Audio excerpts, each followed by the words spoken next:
Hey, what's going on, everyone? Kiodiekin here.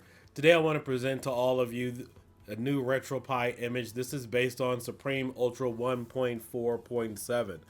This was worked on several months ago. It was released to many of you on Patreon, what it currently still is, for a Christmas special. So, if you guys want to jump to get on this, you can head on over to my Patreon, download this. It was released on, I believe it was December 21st. And so with this particular version of Supreme Ultra, we do have some wine integration, which does offer a PC based x86 based front end. Included with this, you'll get all the same stuff that you guys have seen before, which you guys already know the Raspberry Pi and RetroPie can do. We have Arcade 2600, sorry, Arcade Classics, Atari 2600, Atari 5200, Atari 78, 800 links. We also have cloud gaming, Dreamcast, Nintendo Game & Watch. I pretty much just put a couple of games in here for each of the folders so you guys know what it is going to be included. Some new additions here. You also have Pixel, which is a KDE Plasma desktop, which is pretty nice to operate. Again, you have Chromium. This is a higher tier version from Maximum Carnage, which I released last year in March, I believe. I think it was March or February when I released it. So you have all of your cloud gaming aspects. You have Kodi, you have Moonlight, which is the replacement to the Steam cloud gaming. So you have that also imported as well. PlayStation 2 emulation using Ether. If you guys have not checked out this channel, you can also check out the affiliate channel that I run with a few other people, where Arcade Media, that shows you a little bit more gameplay of what some of these additional systems and optimizations can run. PlayStation Portable, but also want to keep in mind you will have to configure everything yourself in order to get everything up and running. So keep that in mind, that a lot of the games I personally tested over 800, they do work. You just have to put in the work to figure it out with this particular base. PlayStation 1, of course. Options here. We have your controller. You also have your send-in light gun script, which has been updated and improved. It is included on here, as well as Q Joypad automatic configuration. This will help you out with Sega Model 2 and Sega Model 3. Now, every emulator is not fully compiled on this. For example, the Daphne, Hephaestus, I think Sega Model 1 and 2, or so I'm sorry, Sega Model 2 and 3 haven't been compiled. You can compile it on here yourself if you go into your RetroPie tools. You go into, actually, I'm sorry, you go into RetroPie setup. Then, of course, you go through your list of emulators, and there are a list of emulators that you, of course, can download on top of this base. I'm using a 256 gigabyte Samsung USB drive for this particular image. This will work on the Pi 5 4 and 8 gigabyte model. This is not compatible with the 16 gigabyte. You can try it. Certain aspects of it will work. However, there are some aspects of it that will have some slowdown and some other things, which I will address in my Raspberry Pi 5 16 gigabyte version. So you do have some all additional options here. You have your visual tools. And again, the marquee script still is not working. There's a lot of work in order to get it to run on the Raspberry Pi 5. Video optimization. I think it was used, I can't remember what video drivers it was using on the Raspberry Pi 4, but all of that would have to be converted from the Raspberry Pi 5 in order for it to work in regards to that marquee script. Even though there is a dual port, we still haven't touched that or worked on it. You have your Raspberry Pi video output. This was also known as the Arcade 1-Up Ready script back in the day when they had that crummy 5:3 ratio and 4:3 ratio. You could adjust your video resolution directly for the screen, and that is what you have it there.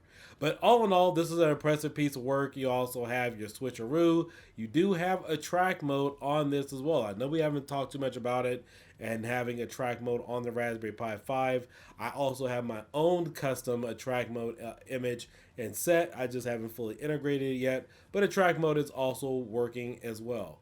Sega Saturn, Sega 32X, Sega CD, Nintendo, Super Nintendo, Virtual Boy, Wii. Now we've went away from having Dolphin cores, which was more or less some of the root of the problem in terms of poor emulation with Dolphin. So with this, you do get the official Dolphin emulator that will allow you to run a lot of these games at full speed, especially with Wii. Now, you will have to configure this on your own, but if you guys go back and reference some of my videos that I've been posting over the past couple of months, you can see Tatsunoko versus Capcom, Smash Brothers, and many others running fine, full speed on Nintendo Wii here on Retropie Supreme Ultra. So, lots of new possibilities running directly from the emulator. I know some people had questions in the past thinking we were running this from desktop. No, this is not running from desktop.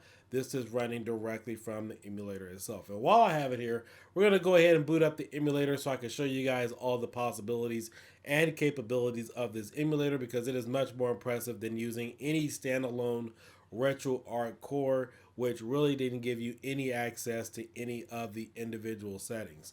So as you can see here, this is the Dolphin emulator. For those of you who are familiar with Batocera and some of the other ones, Batocera does not give you access to some of these settings to fully access everything that you need in order to make emulation fully possible. So as you can see, you have all of your basic configs. We are now in the emulator itself. In fact, if I were to go to, let's see, I'm going to right click here on Tatsunoko versus Capcom. We're going to go to properties. And as you can see here, there's an option here for Gecko codes. Now, if you guys are familiar with Dolphin, maybe more than I am, obviously, you can set up all your buttons and everything that it has to offer, but with this, you can enable all the hacks for all the ROMs. So, for example, Tatsunoko vs. Capcom, one of my favorite Nintendo Wii games, you can unlock all the money. You can unlock all the characters, the artwork, and everything else. I will have a showcase for that as well. So, let's see if I go to add code. Actually, let's go ahead and cancel. You hit download codes. And you can see there are all the codes from the game. So these are features that you will not find in many other front ends, because they do not give you access to do any of that stuff. So if I wanted to go ahead and unlock extra characters, voila, go ahead and unlock that, have all icons, have everything to buy, unlock all the money. There we go. If I load up the game, it's all going to be there. But I'm not going to get into this. We'll have other videos specifically designed and set aside for gameplay, but it is all there. You can also go in here and set up all your controllers and additionally set up the additional configs that fully will allow you to achieve some perfect and fine emulation here on your Raspberry Pi 5. Moving back to the desktop, we also have Wine. This is the x86 base interface. Now, contrary to popular belief, there's many people that still believe that Killer Instinct and NFL Blitz doesn't run well on the Pi. You can if you are running an x86 base architecture. We've known about this since 2019. And so this will allow you to load, let's say if you want to load MAME on here, RetroArch and some of the other front ends are using x86 back end. You can do that from this front end. And I know that Killer Instinct kind of works right now on the Pi 5. It still has some hiccups and it still runs like garbage. It doesn't run like it's supposed to from x86 base. So you can run it from this and really get some good emulation with that, as well as some additional programs as well. Sinclair, we got all the basic stuff. 3DO runs much better than it did on the Pi 4. Again, I only have one game in here for arcade classics. But for those of you who are joining, if you're new to Retropie, and you're probably wondering, Keo, where are all the Retropie images and stuff? Well, keep in mind, a lot of the Retropie images were only made by a very small handful of people. And what happened was, when they would get released to the public, people would say, "Ooh, look what I made, look what I did, yada, yada, yada." Sometimes the original makers were never getting credit and so forth. So that's why you don't see a lot of Retropie images, besides the fact a lot of people stopped using Retropie. They moved over to PC and some other things and kind of forgot about it.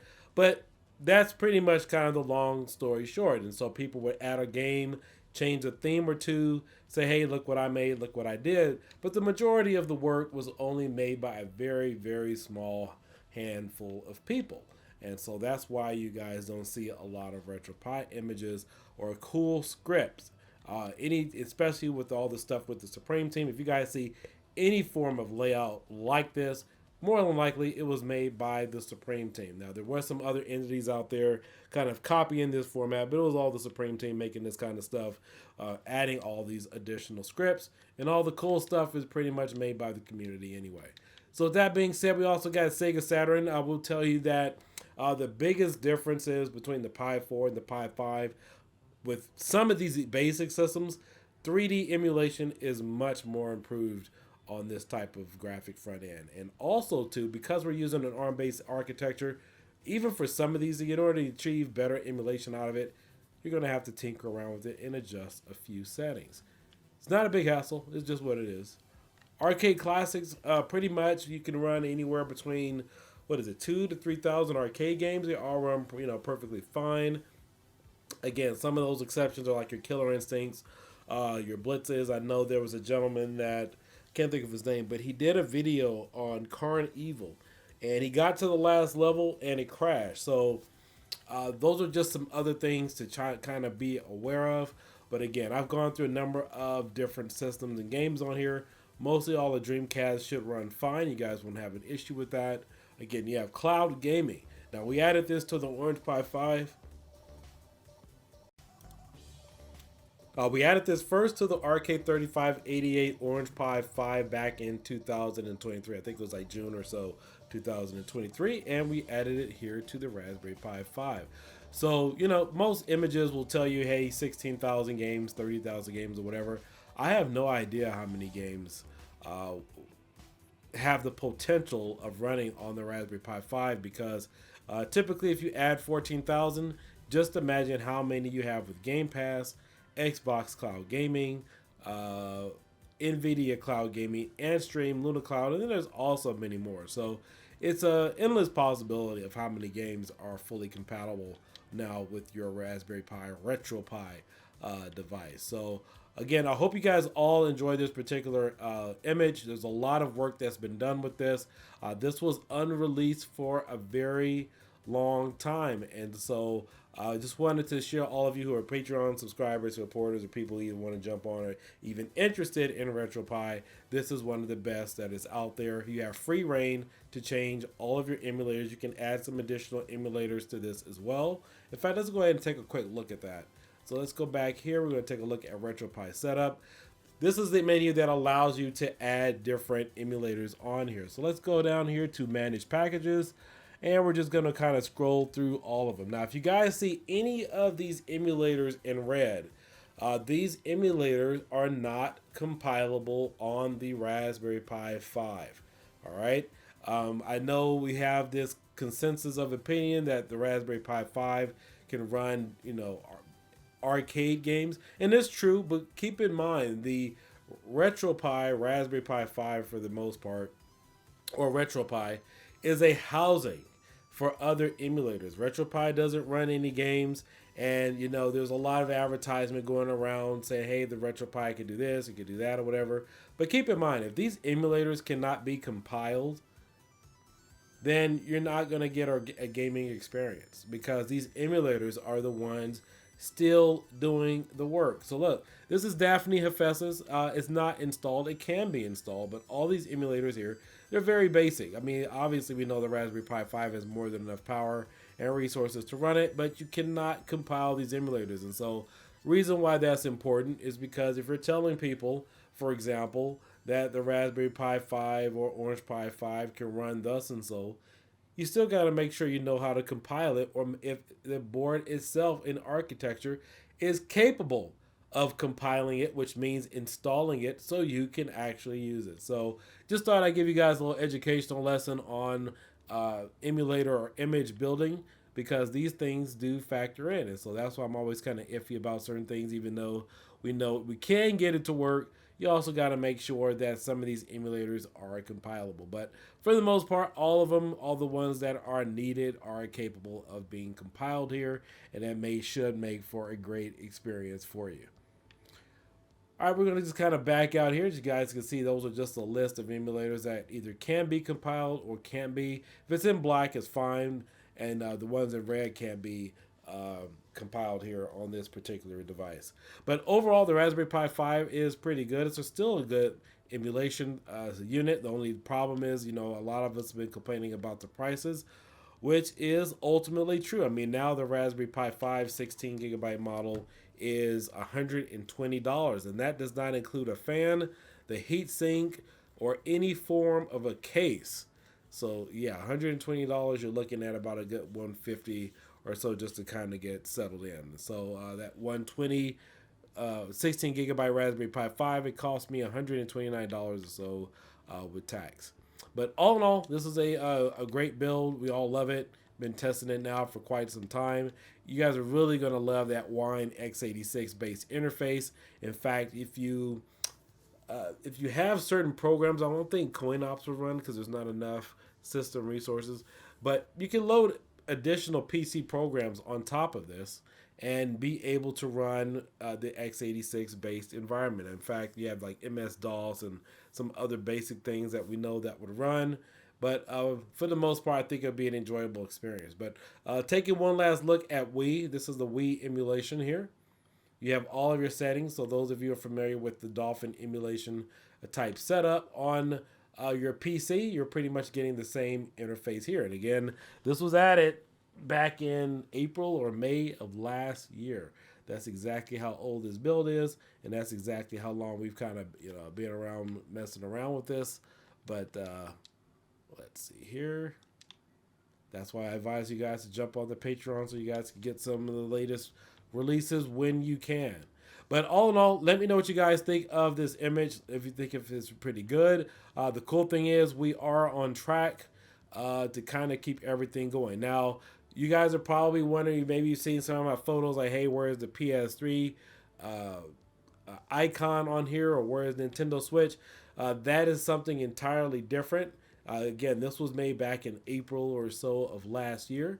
Definitely wanted some more people to get the hang of it, enjoy it for whatever the most part might be. But that is the pretty cool thing about this, is being able to get that x86 back in interface so you guys can go ahead and enjoy it. And here it is right here. You have your Wine HQ. You can just log in here, add some PC programs, and play directly from an x86 based environment.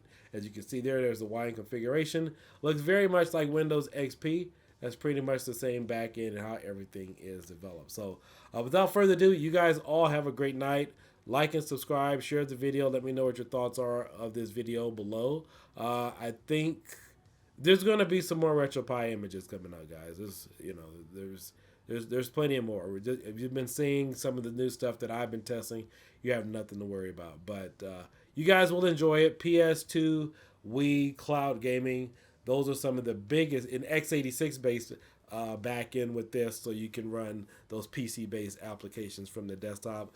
Those are some of the main key takeaways from this particular image. The base image is roughly about 11 to about 12 gigabytes, and this will work on the Pi 2, the Pi 4, and the Pi 5 gigabyte model, 2 gigabyte, 4 gigabyte, and 8 gigabyte model. It will work on the 16, but again, there's some hiccups and things that would need to be adjusted on there in order for me to really say that it's successful on that end. But we do have an updated image with that. It's just not this one. So you guys all have a great night. I will catch you guys later. Peace out. Bye-bye.